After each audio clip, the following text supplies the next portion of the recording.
Good morning student. तो चलिए, कल हमने आपको इससे पिछले पार्ट्स में हमने आपको पढ़ाया था वेगर जॉन मेंडल के नियम, जिसमें हमने पहला नियम आपको समझाया था प्रभाविता का नियम। ठीक है। दूसरा नियम है पृथक्करण का नियम।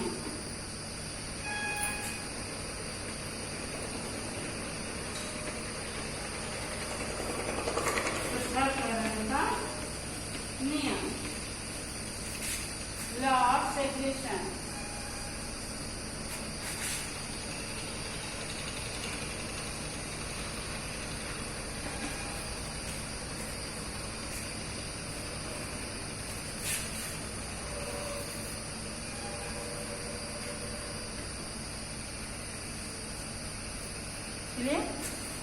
तो देखिए, इस नियम के अनुसार पहले आपने प्रभाविता का नियम लिखा होगा, उसके बाद रेखा चित्र बनाया होगा। क्लियर। अब जो है इस नियम के अनुसार दूसरा नियम डालेंगे हेडिंग, और दूसरे नियम में पहले नियम लिखेंगे। तो नियम क्या है, लिखिए। इस नियम के अनुसार एक आनुवांशिक लक्षण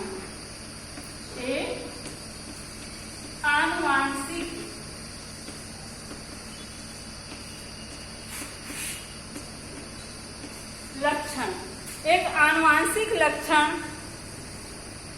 की विभिन्नताओं के कारक अधिक समय तक साथ साथ रहने पर भी अपरिवर्तित अर्थात शुद्ध बने रहते हैं। मतलब बदलते नहीं है, अर्थात शुद्ध बने रहते हैं। एक आनुवांशिक लक्षण की विभिन्नताओं के कारक अधिक समय तक एक साथ रहने पर भी अपरिवर्तित अर्थात शुद्ध बने रहते हैं, जिसके फलस्वरूप युग्मकों में जाने वाले शुद्ध सभी कारक शुद्ध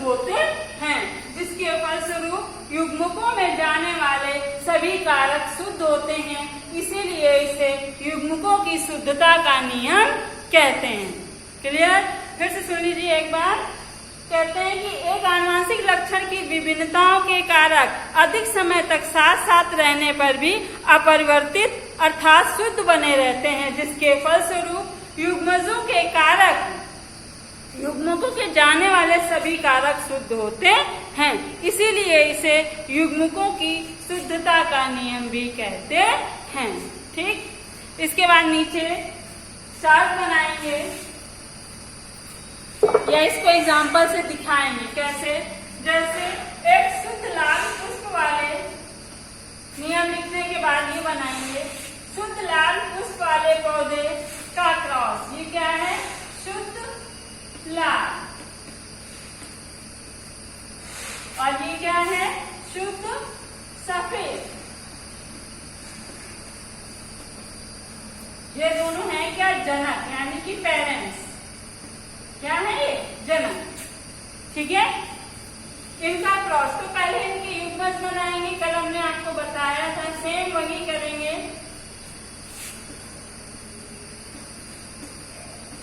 ये इसके हो गए युग्मज। ठीक है। इसके बाद हमने इसमें क्या कराया? क्रॉस कराया, यानी कि संकरण कराया। ठीक है।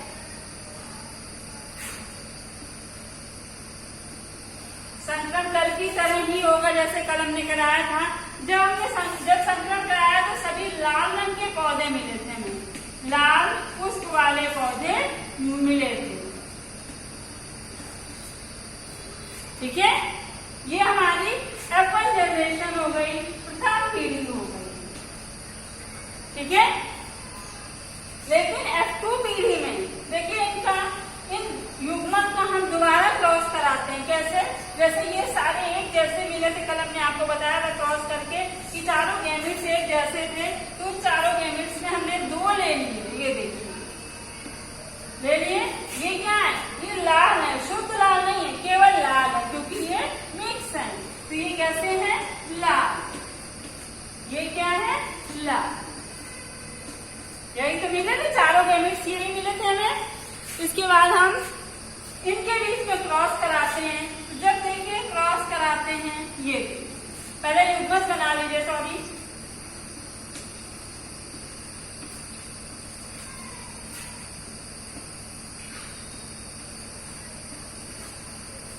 ठीक है, इनके बीच में जब हम क्रॉस कराते हैं तो जैसे इसमें पहले क्रॉस कराया था वैसे ही कराएंगे, कैपिटल आर कैपिटल आर।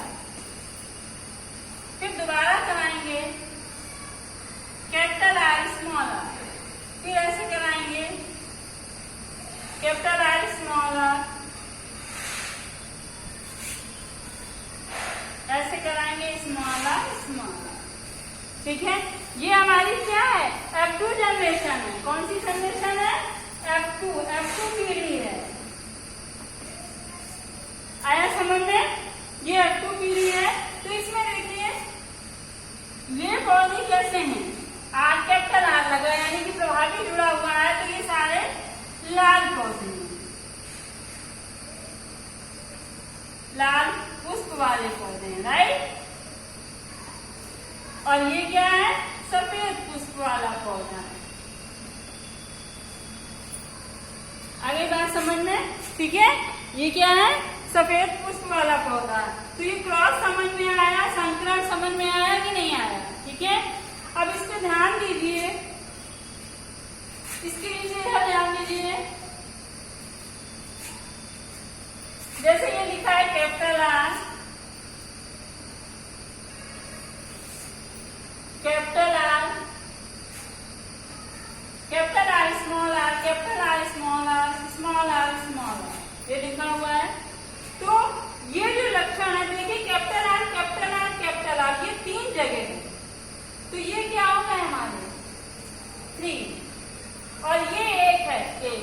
तो इनका रेशियो क्या निकला, एक तो निकल रहा है आपका 3:1। ठीक है, इसे हम कहते हैं फिनोटाइप लक्षण। क्या कहते हैं, फिनोटाइप लक्षण। कल हमने बताया था आपको कि फिनोटाइप और जीनोटाइप क्या होते हैं। फिनोटाइप बाह्य रूपरेखा देख करके जब हम लक्षणों का अध्ययन करते हैं तो उसे फिनोटाइप लक्षण कहते हैं, और जब हम जीन के आधार पर किसी पौधे या जीव का अध्ययन करते हैं, लक्षणों का अध्ययन करते हैं, तो उसे हम जीनोटाइप लक्षण कहते हैं। समझ में आया। तो ये हमने बाहरी रूप से देखा कि ये क्या है, कैपिटल सारे आर लगा हुआ है, तो ये रेड है, और इसमें नहीं लगा है तो ये सफेद है, इसलिए इसका फिनोटाइप लक्षण हो गया। लेकिन अगर जीनोटाइप लक्षण देखें तो देखिए कि दोनों प्योर शुद्ध लाल कितने हैं, 1 है, और सिर्फ लाल कितने हैं, 2 है, 2, और सफेद कितना है, 1। तो इनका जीनोटाइप लक्षण होगा, जीनोटाइप लक्षण होगा 1:2:1। क्लियर। दूसरा नियम समझ में आया बेटा, नहीं आया, फिर से ध्यान दीजिए। देखिए दूसरा नियम हमने आपको बताया क्या है, आनुवंशिक लक्षण की विभिन्नताओं के कारक जो है अधिक समय तक साथ साथ रहते हैं, साथ साथ रहने पर भी अपवर्तित नहीं होते, अर्थात वो शुद्ध होते हैं, जिनके कारण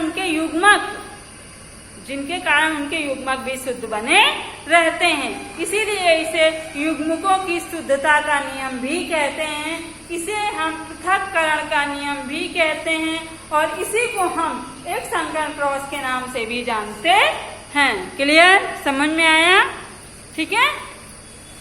इसके बाद तीसरा नियम है आपका स्वतंत्र अपव्यूहन का नियम।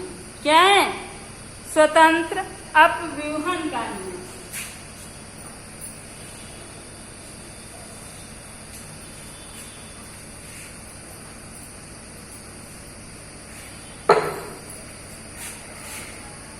तीसरा नियम है आपका स्वतंत्र अपव्यूहन का नियम।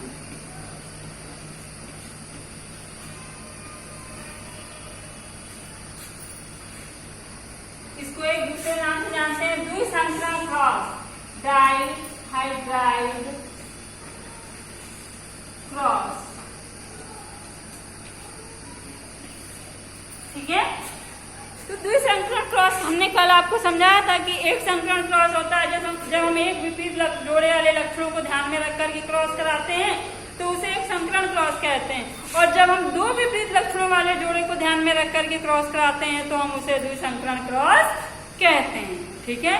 तो सबसे पहली बात तो यही है कि द्विसंकरण क्रॉस में ग्रेगर जॉन मेंडल ने पौधे के दो लक्षणों को ध्यान में रख करके क्रॉस कराया। पहला लक्षण क्या था कि गोल बीज और पीले बीज पर, गोल बीज और पीले बीज पर, गोल बीज येलो सीड्स, ठीक है, गोल बीज और पीले बीज पत्र। और दूसरा क्या था, जस्ट इसका अपोजिट कर दो कि झुर्रीदार बीज। गोल बीज का अपोजिट हमने 7 लक्षणों में आपको बताया था, जो 7 लक्षणों के चार्ट बनाए थे कि उसका अपोजिट क्या होता है, प्रभावी क्या होता है। ठीक है। तो गोल पहला लक्षण हमने क्या लिया है, उन्होंने ग्रेगर जॉन मेंडल ने गोल बीज और पीले बीज पर।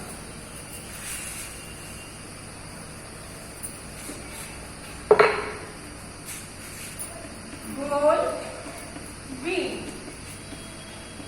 और पीले बीज पर, तो ये दो लक्षण इन्होंने लिए थे पौधे के। तो इसका अपोजिट अप्रभावी क्या हुआ, गोल का झुर्रीदार बीज और पीले का येलो का अपोजिट क्या था, हरा बीज पर।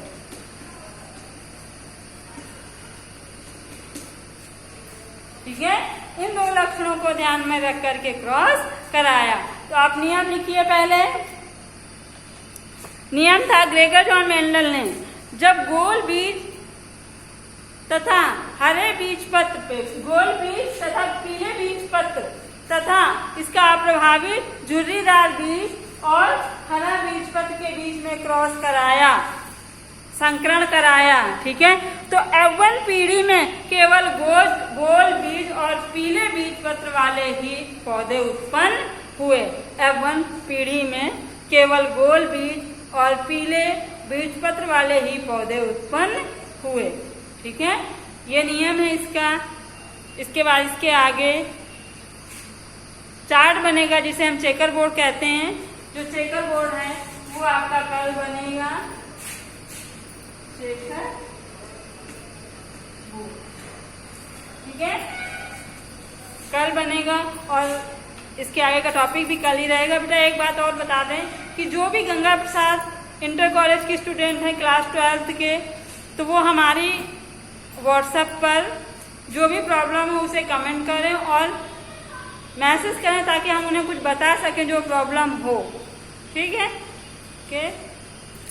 ओके।